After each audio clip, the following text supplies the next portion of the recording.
তুমি কয় টাকা বেতন পাও? তোমাকে তো বলছি আমি 40,000 টাকা বেতন পাই। খবরদার, মিথ্যা কথা বলবা না। তুমি 80,000 টাকা স্যালারি পাও। এই একদম ফালতু কথা বলবা না। কে বলছে আমি 80,000 টাকা বেতন পাই? কে বলছে? যৌথ অ্যাকাউন্ট থেকে মেসেজ আসছে, তোমার এই মাসের স্যালারি ঢুকছে 80,000 টাকা।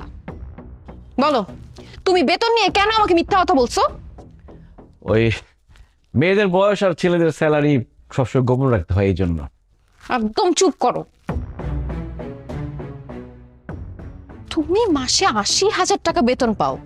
তুমি তো 4-5 বছর ধরে চাকরি করো। তার মানে তো এতদিনে তোমার ব্যাংকে অনেক টাকা থাকার কথা। ব্যাংকে তো মাত্র 1.5 লাখ টাকা আছে, বাকি টাকা কই? ওই টাকা দিয়ে গ্রামে আব্বা আমাকে একটা বাড়ি করে দিছি, ছোট বোনকে বিয়ে দিছি, আর বাড়ির পাশে একটা জমি কিনছি। তাছাড়া প্রত্যেক মাসেই তো আব্বা আমাকে 15-20 হাজার টাকা পাঠাইতে হয়।